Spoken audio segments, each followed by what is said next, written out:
السلام علیکم ورحمۃ اللہ وبرکاتہ، نحمدہ ونصلی علی رسولہ الکریم، اما بعد فاعوذ باللہ من الشیطان الرجیم، بسم اللہ الرحمن الرحیم، رب اشرح لی صدری ویسر لی امری واحلل عقدۃ من لسانی یفقہوا قولی۔ آیت نمبر 97 سے آج شروع کریں گے انشاءاللہ۔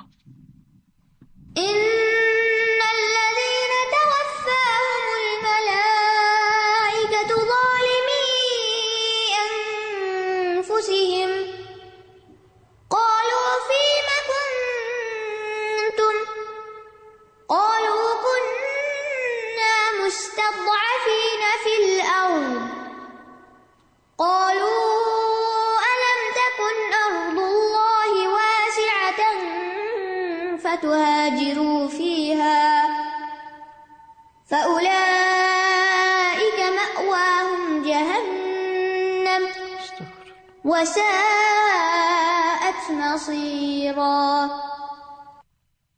بے شک وہ لوگ جب فرشتے انہیں اس حال میں فوت کرتے ہیں کہ وہ اپنی جانوں پر ظلم کرنے والے ہیں، پوچھتے ہیں تم کس حال میں تھے؟ وہ کہتے ہیں ہم زمین میں بے بس تھے۔ وہ فرشتے کہتے ہیں کیا اللہ کی زمین وسیع نہ تھی کہ تم اس میں ہجرت کر جاتے؟ بس ایسے ہی لوگوں کا ٹھکانہ جہنم ہے، اور وہ کتنا برا ٹھکانہ ہے۔ یہ آیت ان لوگوں کے بارے میں نازل ہوئی جنہوں نے مکہ میں خفیہ طور پر اسلام قبول کر لیا تھا، لیکن انہوں نے رسول اللہ صلی اللہ علیہ وسلم کے ساتھ ہجرت نہیں کی تھی، ساتھ نہیں گئے تھے۔ اب جب بدر کی جنگ ہوئی تو یہی مشرکین کے ساتھ نکلے، انہیں نکلنا پڑا کیونکہ مشرکین کو تو نہیں پتا تھا کہ یہ مسلمان ہے، تو اس طرح انہوں نے مشرکین کے لشکر میں اضافہ کر دیا، حالانکہ وہ مسلمان تھے، لیکن جسے وہ پنجابی میں کہتے ہیں نا شرمو کے شرمی، اب ظاہر جو نہیں کر رہے اپنا اسلام تو پھر کمپرومائز ہی کرنا پڑے گا۔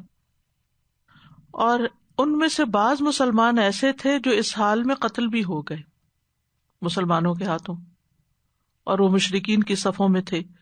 تو مسلمانوں نے کہا کہ اپنے ان بھائیوں کے لیے استغفار کرو کیونکہ وہ تمہارے دین پر تھے، لیکن اللہ تعالیٰ نے یہ آیات نازل کر دی کہ وہ لوگ جو اس حال میں مرے کہ وہ مشرکین کی صفوں میں سے تھے، جن کے نام بھی لیے جاتے ہیں ابو قیس ابن مغیرہ، ابن الولید، عاص ابن منبہ، علی بن امیہ بن خلف وغیرہ وغیرہ۔ کچھ مسلمان ایسے تھے جو مشرکین کے ساتھ نکلے لیکن وہ قتل نہیں ہوئے، لیکن ان کو قیدی بنا لیا گیا، جیسے حضرت عباس نبی صلی اللہ علیہ وسلم کے چچا، عقیل اور نوفل بن نبی طالب، یہ قید ہوئے، پھر اللہ نے ان پر احسان کیا اور انہوں نے مدینہ کی طرف ہجرت کر لی۔ تو بہرحال یہاں پر یہ بات کہی گئی کہ ایسے لوگ جو ہیں جنہوں نے ہجرت نہیں کی، تو اگر وہ اسلام کے باوجود پھر اس طرح مارے جائیں تو وہ ایک کبیرہ گناہ پہ مریں گے، کیونکہ ہجرت اس وقت واجب تھی، لازم تھی، لیکن جب مکہ فتح ہو گیا تو آپ نے فرمایا کہ لا ہجرت بعد الفتح، فتح مکہ کے بعد اب ہجرت کی ضرورت نہیں رہی، جو آنا چاہے موسٹ ویلکم، لیکن وہ جو وجوب تھا کہ لازم تھا وہ وجوب ختم ہو گیا۔ اسی طرح ایک اور روایت میں آتا ہے صحیح بخاری کی، ابو الاسود محمد بن عبد الرحمن کہتے ہیں کہ اہل مدینہ کو شام والوں کے خلاف ایک فوج نکالنے کا حکم دیا گیا، تو کہتے ہیں اس میں میرا نام بھی لکھا گیا۔ اس دوران میری ملاقات عبداللہ بن عباس کے آزاد کردہ غلام اکرمہ سے ہوئی، تو میں نے انہیں اس بات سے آگاہ کیا، تو انہوں نے مجھے بڑی سختی سے روک دیا اور کہا کہ مجھے ابن عباس رضی اللہ عنہ نے بتایا تھا کہ رسول اللہ صلی اللہ علیہ وسلم کی عہد میں کچھ لوگ جو مسلمان تھے لیکن مشرکین کے ساتھ رہتے تھے، اور رسول اللہ صلی اللہ علیہ وسلم کے خلاف مشرکین کی جماعت میں اضافے کا سبب بنتے تھے۔ پھر جب کوئی تیر آتا اور ان میں سے کسی کو لگتا تو اسے قتل کر دیتا یا تلوار سے قتل ہو جاتا، تو ان کے بارے میں اللہ تعالیٰ نے پھر یہ آیت نازل کی تھی۔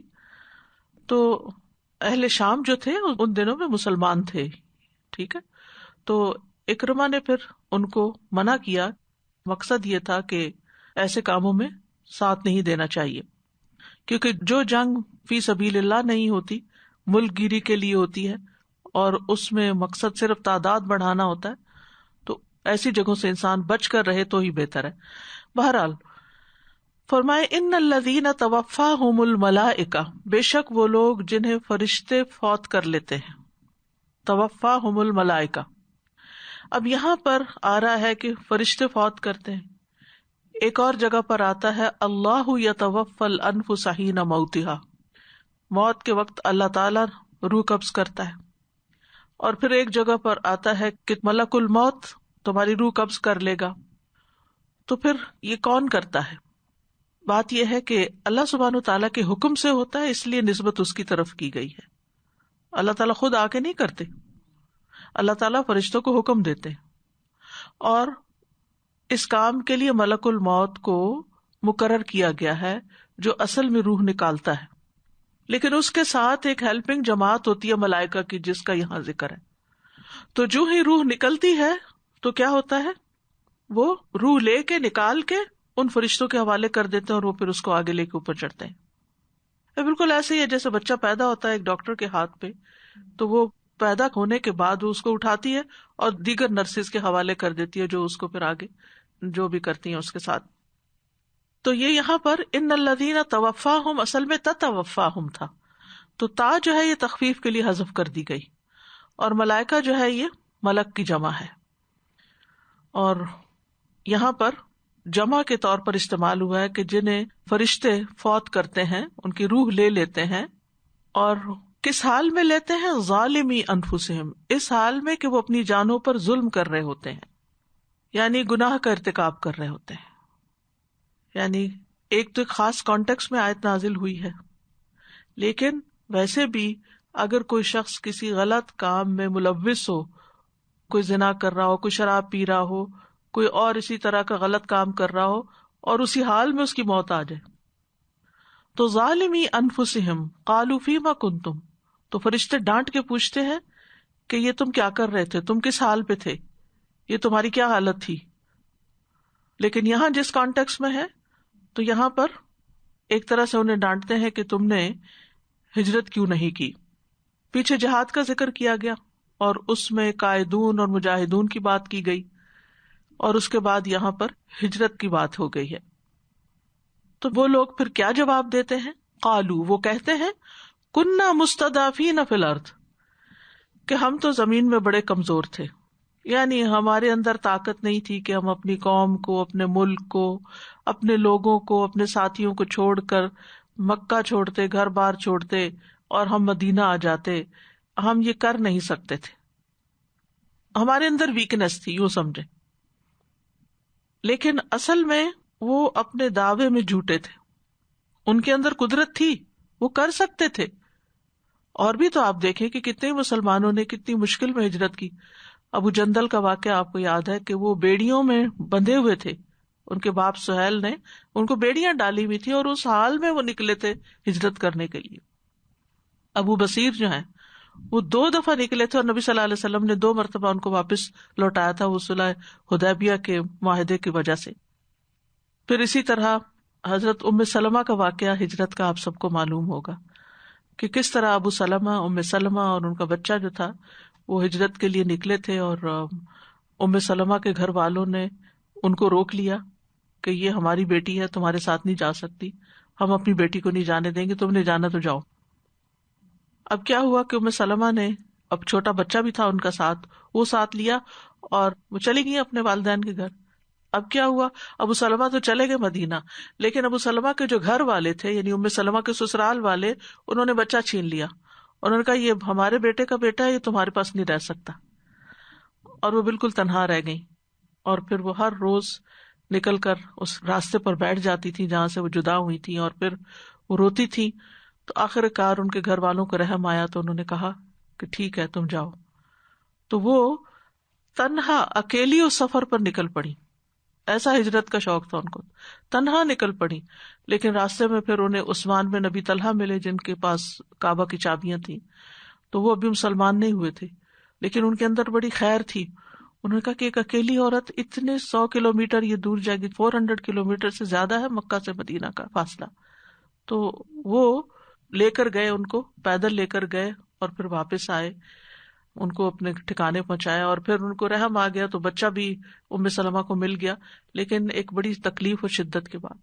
تو اسی طرح ام کلثوم بنت ابی معیط جو تھیں وہ بھی بہت مشکل سے گئی تھی، مصعب بن عمیر، پھر اسی طرح ایک اور صحابی صہیب رومی، وہ جب نکلے ہجرت کرنے کے لیے تو راستے میں مشرکین نے ان کو روک لیا، تم جب یہاں آئے تھے تو کنگال تھے، اب تم امیر ہو گئے ہو، بتاؤ تمہارا مال کہاں ہے ورنہ ہم تمہیں نہیں جانے دیں گے۔ تو انہوں نے پتہ بتا دیا، فلاں فلاں جگہ رکھا ہے، تم میرا مال لے لو اور مجھے جانے دو۔ جن کی نیت درست تھی، جن کے اندر سچائی تھی، انہوں نے تو کوئی بھی بہانہ نہیں بنایا، لیکن جن کے اندر کمزوریاں تھیں اور جن کا شاید ایمان کمزور تھا، انہوں نے کہا کہ ہم نہیں جا سکے، ہماری بڑی مشکلات تھی۔ لیکن اصل بات یہ تھی کہ کسی پہ خاندان کی محبت غالب تھی، کوئی کام کاروبار مال کو نہیں چھوڑنا چاہتا تھا، کسی کے لیے بیوی بچوں کو چھوڑنا مشکل تھا کیونکہ وہ مسلمان ہی نہیں ہوئے تھے۔ اسی طرح جب حبشہ کی طرف ہجرت ہوئی ہے تو حضرت عثمان اور اسی طرح باقی لوگ جو تھے انہوں نے اپنے مال کاروبار ہر چیز چھوڑی اور وہ لوگ نکل گئے۔ تو یہ ان کا عذر جو تھا یہ قابل قبول نہ تھا، تو اس لیے فرشتے کیا کہیں گے، الم تکن ارض اللہ واسعہ، کیا اللہ کی زمین وسیع نہ تھی؟ جیسے کہ ایک اور جگہ پر بھی آتا ہے وَأَرْضُ اللَّهِ وَاسِعَةٌ، اللہ کی زمین بڑی وسیع ہے۔ سورۃ العنکبوت میں آتا ہے یا عبادی الذین آمنوا ان ارضی واسعۃ فإیایا فاعبدون، اے میرے بندو جو ایمان لائے ہو، بے شک میری زمین وسیع ہے، تو میری ہی عبادت کرو۔ یعنی اگر تم کسی بھی ایسی جگہ پر رہتے ہو جہاں تمہیں اپنی عبادات ادا کرنا مشکل ہو رہا ہے تو پھر تم اس جگہ کو چھوڑ دو اور وہاں جاؤ جہاں اپنے دین پر قائم رہ سکو۔ تو بنیادی طور پر اس آیت میں نافرمانی کی جگہ سے ہجرت کرنے کی دلیل ہے۔ اصل میں یہ ہے کہ ہجرت ایک بہت عظیم ثواب اور نیکی کا کام ہے کہ اللہ کی خاطر انسان قربانی کرے اور اپنا گھر بار چھوڑے، یعنی ہجرت اور جہاد کا اسلام میں ساتھ ساتھ ذکر آتا ہے۔ قرآن مجید میں آتا ہے ان الذین آمنوا والذین ہاجروا وجاہدوا فی سبیل اللہ اولئک یرجون رحمت اللہ واللہ غفور الرحیم، بے شک وہ لوگ جو ایمان لائے اور انہوں نے ہجرت کی اور اللہ کے راستے میں جہاد کیا وہی اللہ کی رحمت کی امید رکھتے ہیں، اور اللہ بے حد بخشنے والا نہایت رحم فرمانے والا ہے۔ اسی طرح قرآن مجید کی اور بھی بہت سی آیات میں ان دونوں کا ذکر ساتھ ساتھ ملتا ہے۔ پھر اسی طرح یہ ہے کہ ہجرت بہت سے انبیاء کی سنت رہی ہے۔ جب ابراہیم علیہ السلام پر اپنا گھر بار تنگ ہو گیا، سارے لوگ ان کے دشمن ہو گئے، تو انہوں نے کیا کہا، انی مہاجر الی ربی، میں اپنے رب کی طرف ہجرت کرتا ہوں۔ موسیٰ علیہ السلام کو جب فرعون کے محل میں تنگی میں ڈالا گیا اور جب وہ قبطی کا قتل ہو گیا ان سے، تو پھر فخرج منہا خائفا یترقب، تو پھر اس کے بعد وہ وہاں سے نکلے، قال رب نجنی من القوم الظالمین۔ لیکن یہ ہے کہ شیطان جو ہے وہ ہجرت کے راستے میں بیٹھ جاتا ہے۔ رسول اللہ صلی اللہ علیہ وسلم نے فرمایا، بے شک شیطان ابن آدم کے لیے اسلام کے راستے میں بیٹھ کے کہتا ہے تو مسلمان ہو رہا ہے، اپنے باپ دادا کا دین چھوڑ رہا ہے، تو وہ شخص اس کی نافرمانی کرتا ہے اور مسلمان ہو جاتا ہے تو اس کی بخشش ہو جاتی ہے۔ پھر وہ ہجرت کے راستے میں بیٹھتا ہے تو کہتا ہے ہجرت کر رہا ہے تو اپنا گھر بار، اپنی زمین، اپنا آسمان چھوڑ رہا ہے، اپنا علاقہ چھوڑ رہا ہے، تو وہ اس کی بات نہیں مانتا، ہجرت کر جاتا ہے۔ تو یہ تو مثال کے طور پر بتایا گیا نا، لیکن نیکی کے جتنے بھی کام ہیں ان کے راستے میں شیطان جو ہے وہ رکاوٹ ڈالتا ہے۔ لیکن جب انسان شیطان کی بات نہیں مانتا تو ایک طرح سے شیطان کو ذلیل کرتا ہے، جس کا آگے بھی ذکر آئے گا۔ تو بہرحال ہجرت کی 6 اقسام ہیں۔ نمبر 1، خوف والے ملک سے امن والے ملک کی طرف ہجرت کرنا، جیسے مکہ کے مسلمانوں نے ہجرت کی کس کی طرف؟ حبشہ کی طرف۔ یعنی مکہ میں بھی کچھ مسلمان تھے اور بہت سے نان مسلم تھے، اور حبشہ تو سارے نان مسلمس کا علاقہ تھا، لیکن وہاں امن تھا تو وہاں پر وہ چلے گئے۔ اگر دین کا خوف ہو یا جان کا خوف ہو، یعنی اگر کسی علاقے میں آپ کو قتل کی دھمکی دی جا رہی ہو یا آپ کی جان کا خوف ہو تو پھر وہاں سے وہ علاقہ چھوڑ دینا چاہیے۔ پھر اسی طرح ایسی جگہ سے جہاں پر انسان اپنا ایمان نہ بچا سکے یا اپنے دین پر عمل نہ کر سکے، اس جگہ کو چھوڑ دینا چاہیے۔ یا بلاد کفر سے بلاد اسلام کی طرف ہجرت کرنا، اس میں 2 طرح کی ہجرت ہے، ایک خاص ہجرت جو فتح مکہ سے پہلے مدینہ کی طرف تھی اور اب اس ہجرت کا حکم باقی نہیں رہا، اور دوسری ہے عام ہجرت۔ عام ہجرت یہ ہے کہ کسی بھی ایسے علاقے سے ہجرت کرنا جہاں دین پر عمل مشکل ہو، وہاں سے ہجرت کر جانا. کیونکہ جب انسان ایسے علاقے میں رہتا ہے جہاں نہ وہ نماز قائم کر سکتا ہے، نہ وہ جمعہ پڑھ سکتا ہے، نہ وہ روزہ رکھ سکتا ہے، نہ وہاں سے حج کے لیے نکل سکتا ہے، تو پھر اسے کوشش کرنی چاہیے کہ اس علاقے سے نکلے جہاں اس کے فرائض ادا ہو سکیں. اور ویسے بھی آپ دیکھیں کہ جب اتنا آپریشن کا ماحول ہو تو انسان بعض اوقات دین سے بھی پھر جاتا ہے. پھر اسی طرح اگر کوئی شخص کسی ایسے علاقے میں رہتا ہے جو یعنی کہ مسلمان ملک نہیں بھی، لیکن اپنے دین کو قائم کر سکتا ہے، اپنے شاعر دین کا عملی مظاہرہ کر سکتا ہے اور اس کو فتنوں کا خوف نہیں، تو وہاں پر وہ رہ سکتا ہے. پھر اسی طرح ہجرت نہ کرنے کی ایک استثنائی صورت بھی ہے.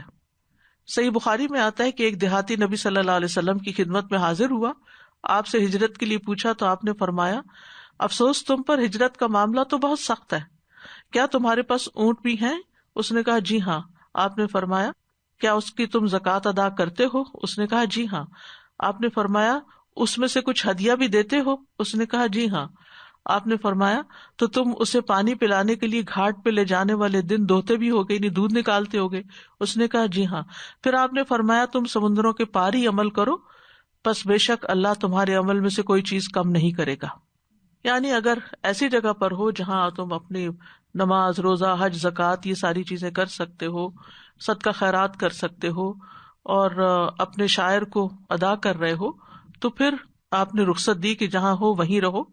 اور یہ اس لیے بھی کہ بعض اوقات اتنی بڑی تعداد کسی ایسے ملک میں آباد ہوتی ہے کہ جہاں پر اگرچہ کچھ مشکلات بھی ہوتی ہیں لیکن بنیادی عبادات کی ادائیگی کی آزادی بھی ہوتی ہے، تو پھر ان سب کا وہاں سے کسی ایک اچھے آئیڈیل ماحول کی طرف نکلنا ناممکن بھی ہوتا ہے.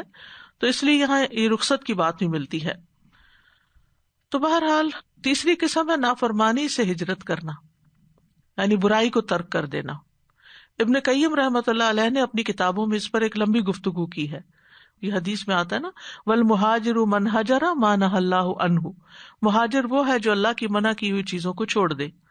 اور آپ سے پوچھا گیا کہ افضل ہجرت کون سی ہے، تو آپ نے فرمایا ایسے شخص کی ہجرت جو اللہ کے حرام کردہ امور کو چھوڑ دے، یعنی حرام کاموں کو چھوڑ دینا یہ سب سے بہترین ہجرت ہے. پھر چوتھی ہے گناہ کے علاقے سے ہجرت، یعنی ایسی جگہ سے نکل جانا کہ جہاں برائیاں غالب آ جائیں اور انسان برائیوں میں گھر جائے، وہاں سے اس کے لیے عمل کرنا، اپنی برائی سے نکلنا مشکل ہو. جیسے آپ کو یاد ہے وہ 99 لوگوں کو قتل کرنے والا شخص تھا، اس سے وہ باز نہیں آ پا رہا تھا، حتیٰ کہ ایک عالم کو ملا، اس سے پوچھا کہ کیا میرے لیے توبہ ہے؟ اس نے کہا نہیں، اس کو بھی قتل کر دیا. لیکن پھر کوئی اور عالم اس کو ملا تو اس نے کہا کہ تم یہاں سے ہجرت کر جاؤ، یعنی جس علاقے میں رہ کے تم گناہ پہ گناہ کرتے جا رہے ہو یہاں سے نکل جاؤ. تو وہ نکلا اور راستے میں ہی اس کی موت آ گئی. بہرحال پھر جو رحمت کے فرشتے تھے اور عذاب کے فرشتے دونوں میں اختلاف ہوا، تو فیصلہ اس بات پہ ہوا کہ جس جگہ سے فاصلہ کم ہے اس کے فرشتے جو ہیں وہ جان لے لیں اس کی. پھر اسی طرح نافرمانی کرنے والے انسان سے ہجرت، ٹھیک ہے، یعنی اگر کسی کے ساتھ دوستی ہے آپ کی یا کسی کے ساتھ رہتے ہیں لیکن وہ دین کا مذاق اڑاتے ہیں تو اس ماحول کو چھوڑ دینا چاہیے. سورۃ الانعام میں آتا ہے، اور جب تو ان لوگوں کو دیکھے جو ہماری آیات کے بارے میں فضول بحث کرتے ہیں تو ان سے کنارہ کر، یہاں تک کہ وہ کسی اور بات میں مشغول ہو جائیں. اور اگر شیطان کبھی تجھے بھلا دے تو یاد آنے کے بعد ایسے ظالم لوگوں کے ساتھ مت بیٹھ، یعنی ایسی مجلس سے اڑ جانا چاہیے. وہ بھی ہجرت ہوتی ہے، یعنی اس میں بھی ثواب ہے کہ انسان ایسے لوگوں کو چھوڑ دے، ایسی دوستی چھوڑ دے جو سمجھانے کے باوجود بھی دین کی مخالفت کرنے اور دین کا مذاق اڑانے سے باز نہ آئے. پھر ایک اور صورت ہجرت کی یہ ہے کہ انسان ظالم سے بائیکاٹ کرے اور وہ 3 دن تک جیسے بول چال چھوڑ دے. یعنی اگر کسی نے کسی کے اوپر ظلم کیا ہے یا کسی کے ساتھ زیادتی کی ہے، ناراض کیا اس کو، تو پھر وہ کیا کرے، اس سے بولنا چھوڑ دے، لیکن اس کو لمبا نہ کرے، کیونکہ نبی صلی اللہ علیہ وسلم نے فرمایا کسی آدمی کے لیے جائز نہیں جو اللہ اور آخرت کے دن پر ایمان رکھتا ہو کہ وہ اپنے بھائی کے ساتھ 3 دن سے زیادہ میل ملاقات چھوڑ دے. اس طرح کہ جب دونوں کا سامنا ہو جائے تو یہ بھی منہ پھیر لے اور وہ بھی منہ پھیر لے، اور ان میں سے بہتر وہ ہے جو سلام میں پہل کرے. تو اس کے علاوہ جو بھی کوئی ہجرت ہے اس میں ثواب کوئی نہیں. جیسے کچھ لوگ بزنس کے لیے، اچھی کمفرٹیبل لائف کے لیے، یا بہتر زندگی کے لیے، بچوں کی ایجوکیشن یا اور کوئی بھی دنیا کے مقاصد ہوں، تو اس میں اگر کوئی ہجرت کرتا ہے تو اس پر وہ ثواب نہیں جو اللہ کی خاطر کی جانے والی ہجرت پر ثواب ہو. ہاں یہ صورت ہے کہ انسان اگر کہے کہ میں کسی علاقے میں جا کے دین کی تبلیغ کرتا ہوں یا لوگوں کی خیر اور بھلائی کے کوئی کام کرنے ہیں، مثلا افریقہ کے کسی ملک کی طرف جاتا ہے جہاں پر بہت جہالت ہے، بہت لا علمی ہے، لوگوں کی زندگیاں بہت تکلیف میں ہیں، تو وہ ان کی مدد کے لیے اس طرف جاتا ہے، تو وہ بھی ایک نیکی کا کام ہے. لیکن اس کے علاوہ صرف اپنے ذاتی یا اپنے خاندان کے بینیفٹ کے لیے انسان صرف دنیا کے مقاصد کے لیے ہجرت کرتا ہے تو وہ اس میں شامل نہیں ہے.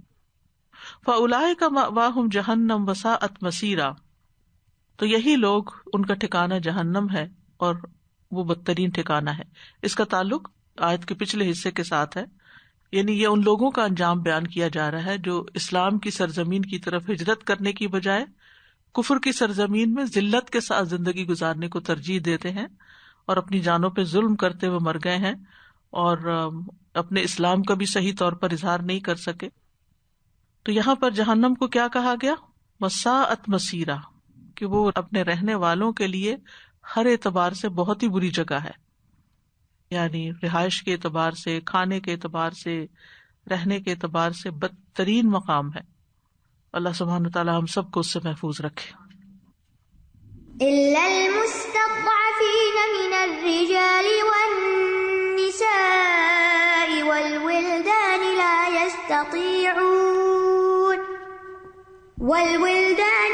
يستطيعون حيلة ولا يهتدون سبيلا، سوائے ان مردوں، عورتوں اور بچوں کے جو بے بس ہیں، کوئی تدبیر کرنے کی طاقت نہیں رکھتے اور نہ کوئی راستہ پاتے ہیں. یعنی ہجرت سے مستثنی لوگ کون ہیں؟ حقیقی کمزور مرد، چل پھر ہی نہیں سکتے، بیمار ہیں، یا عورتیں جو خود سے خود کوئی ڈیسیژن نہیں لے سکتی، اور بچے جو ماں باپ پہ ڈیپینڈنٹ ہوتے ہیں. تو کمزور لوگوں میں کہا جاتا ہے کہ اشارہ ہے ولید بن مغیرہ، عیاش بن ابی ربیعہ، سلمہ بن ہشام. ان لوگوں کو ہجرت سے روک لیا گیا تھا اور بیڑیاں پہنا دی گئی تھی، یہ قید کر لیے گئے تھے. انہی کے لیے نبی صلی اللہ علیہ وسلم فجر کی دوسری رکعت میں رکوع کے بعد دعائے قنوت پڑھا کرتے تھے اور ان کے نام لے کے دعا کیا کرتے تھے کہ اللہ تعالیٰ ان کو مشرکین کے چنگل سے نجات دے. نساء میں ام الفضل لبابہ بنت حارث، ان کی بہن میمونہ بنت حارث، اور لبابہ صغرا ان کی ایک اور بہن تھی، وہ بھی شامل تھی. اور والولدان، اور بچے، جیسے عبداللہ بن عباس اور ان کی والدہ کے بارے میں وہ کہتے ہیں کہ ہم انہی کمزور لوگوں میں سے تھے. حضرت عباس تو ہجرت کر کے مدینہ کی طرف، لیکن حضرت ابن عباس جو تھے وہ چھوٹے بچے تھے، اور ان کی والدہ تو یہ دونوں نہیں کر سکے تھے. کچھ مہاجرین گروہوں کی صورت میں نکلے تھے، کچھ اکیلے نکلے تھے، کچھ فیملیز کے ساتھ نکلے تھے، کچھ چھپ چھپا کے نکل گئے، کچھ اعلانیہ نکلے جیسے حضرت عمر رضی اللہ عنہ جو تھے، کچھ ہیلا بہانہ کر کے نکل گئے، لیکن کچھ جو تھے ان کے پاس کوئی بھی ہیلا نہیں تھا. حضرت عمر کا تو آپ کو معلوم ہی ہے کہ جب نکلے تھے تو انہوں نے پہلے 7 طواف کیے اور پھر قریش کے سرداروں کے پاس رکے اور کہنے لگے کہ میں ہجرت کرنے لگا ہوں، اب جو چاہتا ہے کہ اس کی ماں اس کو روئے اور اس کی بیوی بیوہ ہو جائے اور اس کا بچہ یتیم ہو جائے تو میرے پیچھے آئے. تو کسی کے پاس بھی اتنی ہمت نہیں ہوئی اور وہ نکل گئے. لیکن سب لوگ حضرت عمر کی طرح نہیں تھے، سب کے اندر اتنی ہمت نہیں تھی کہ وہ ایسا کر سکتے. لا یستطیعون حیلۃ، ہیلا جیسے ہیلا بہانا ہوتا نا، یعنی کوئی طریقہ، کوئی ایسی چیز جس کی وجہ سے وہ اپنا کام کر جائیں، تو ان کے پاس استطاعت نہیں تھی، کوئی قوت نہیں تھی، نہ راستے کا خرچ تھا، نہ کوئی سواری تھی. ولا یہتدون سبیلا، اور ان کو راستہ بھی نہیں آتا تھا، یعنی ان کو مدینہ کا راستہ بھی نہیں پتا تھا. اب جو لوگ تو سفر کرتے رہتے ہیں، ٹریولرز ہوتے ہیں، بزنس مین ہوتے ہیں، وہ تو بہت سے راستے، بہت سے طریقے جانتے ہیں. لیکن جیسے خواتین ہیں یا عام لوگ جو کبھی کہیں اپنے شہر سے نکلے ہی نہیں، تو ان کو تو بہت مشکل ہوتی ہے کہیں بھی سفر کرنا. یعنی کچھ لوگ جو ہے ان کو جغرافیہ کا بھی کچھ پتہ نہیں ہوتا کہ جانا ہے تو کہاں جانا ہے، کیسے جانا ہے. اب بھی آپ دیکھیں کچھ خواتین تو خود ڈرائیو کرتی ہیں، جہاں جی چاہتا ہے پہنچ جاتی ہیں، لیکن کچھ خواتین ایسی ہیں جو ہمیشہ گھروں میں رہتی ہیں، ان کو اگر نکلنا پڑے تو ان کی جان پہ بن جاتی ہے. تو یہی حال اس وقت تھا. تو بہرحال ہمارے دین میں بڑی سہولت ہے. ایک طرف جہاں کوئی حکم دیا گیا اور اس پر وعید سنائی گئی، دوسری طرف اس میں رخصت بھی بتائی گئی کہ جو شخص کسی واجب فرض حکم کی تعمیل کرنے سے عاجز ہو، معذور ہو، تو پھر اس کے اوپر کوئی حرج نہیں. جیسے پیچھے آپ نے غیر اولی الضرر پڑھا نا، تو اولو الضرر جو ہیں، جیسے لیس علی الاعمی حرج ولا علی الاعرج حرج ولا علی المریض حرج، سورۃ الفتح میں آتا ہے کہ اندھا، لنگڑا، بیمار، ان پہ کوئی گناہ نہیں، کوئی تنگی نہیں. یعنی یہ اگر جہاد کے لیے نہیں نکل سکتے تو کوئی بات نہیں. نبی صلی اللہ علیہ وسلم فرمایا کرتے تھے جب میں تمہیں کسی بات کی تعمیل کا حکم دوں تو اپنی استطاعت کے مطابق اسے بجا لاؤ، یعنی جتنا کر سکتے ہو اتنا کر لو. لیکن یہ نہیں کہ جان بوجھ کے انسان اس میں سستی یا کوتاہی کرے. جب انسان پوری طرح کوشش بھی کرتا ہے اور ہر طرف سے رستے بند ہو جاتے ہیں تو اس صورت میں وہ گناہگار نہیں ہوتا، بلکہ اس کی نیت کے مطابق اس کے لیے اس عمل کا اجر لکھ لیا جاتا ہے. اور اس میں آپ دیکھیے کہ راستے کی رہنمائی نہ ہونا جو ہے یہ بھی قابل قبول عذر ہے کہ مجھے تو پتہ ہی نہیں کہ جانا کیسے ہے، نہ میرے پاس سواری ہے. اب مثلا کتنی خواتین ایسی ہیں کہ جو گھر سے نکل کر کوئی تعلیم حاصل کرنا چاہتی ہیں یا کوئی اور اچھا کام کرنا چاہتی ہیں، لیکن ان کو کوئی لانے لے جانے والا نہیں، ان کو رستہ نہیں پتا، ڈرائیونگ نہیں آتی. تو ایسی صورت میں وہ معذور ہیں، اور معذور پر پھر وہ گناہ نہیں ہوتا. فَأُولَئِكَ عَسَى اللَّهُ أَن يَعْفُوَ عَنْهُمْ وَكَانَ اللَّهُ عَفُوًّا غَفُورًا. بس یہی وہ لوگ ہیں، امید ہے کہ اللہ ان سے درگزر کرے گا، اور اللہ بہت معاف کرنے والا، بہت بخشنے والا ہے. یعنی جہاں ایک طرف جہنم کی بات کی گئی، وہاں دوسری طرف اللہ سبحانہ وتعالیٰ کے معاف کرنے اور درگزر کرنے کی بات کی گئی. یعنی کمزور لوگوں سے اللہ سبحانہ وتعالیٰ درگزر کرتا ہے. اللہ ان کے حال کو جانتا ہے، ان کی مجبوریوں کو جانتا ہے، اس لیے وہ ان کو سزا نہیں دے گا. یہاں اللہ سبحانہ وتعالیٰ کی دو صفات بیان ہوئی ہیں، ایک العفو اور ایک غفور. غفور جو ہوتا ہے اس کا مطلب ہے بخشنے والا، یعنی غفرہ کا مطلب ہوتا ہے گناہوں کو ڈانپ دینا. اس کا مطلب یہ کہ سزا نہ دینا، پھر ان گناہوں پہ سزا نہ دینا. اور عفو جو ہوتا ہے اس میں کبھی یہ سزا سے پہلے ہوتا ہے اور کبھی سزا کے بعد بھی ہوتا ہے، معاف کرنا. یعنی کچھ گناہ جو ہیں وہ ایسے ہی معاف ہو جاتے ہیں، ان الحسنات یذہبن السیئات.